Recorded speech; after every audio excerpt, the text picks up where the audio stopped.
Usap-usapan ngayon ng mga Pinoy sa Europa ang pagdalaw kamakailan ni Pangulong Aquino sa Paris, France at Rome sa Italy. Bukod kasi sa may mga OFW na hindi lang daw kinausap ni Pinoy, gumamit raw ang delegasyon ng Pangulo ng mga kolorom na sasakyan.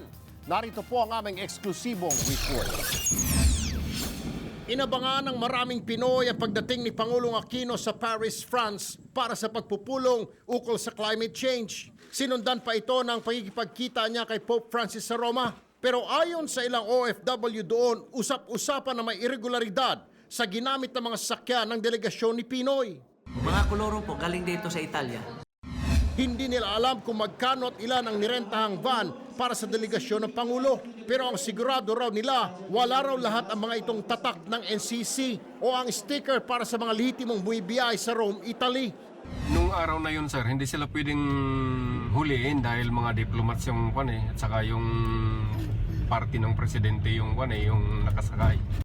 Usap-usapan din ang reklamo ng ilang OFW sa Italia ni hindi man lang daw sila pinayagang makausap si Pinoy.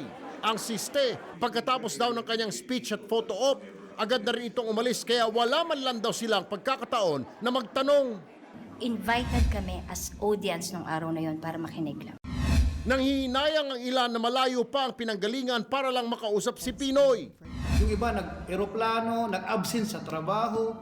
They did not expect anything from that visit. Kundi nag-speech lang siya, nagsalita lang siya. Mas mahaba pa yung pila sa epal picturean, blue selfie. Tugon naman ng palasyo, lahat ng isinagawa sa Paris at Rome ay naaayon sa batas.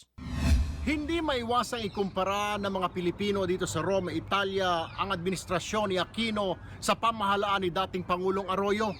Anila, mas mabuti pa raw ang panahon ni GMA dahil tila mas may puso pa ito sa mga OFW kaysa kay Pinoy. Umaaksyon mula dito sa Roma, Italia, Erwin Tulfo, News 5. News 5 everywhere. Copyright 2015.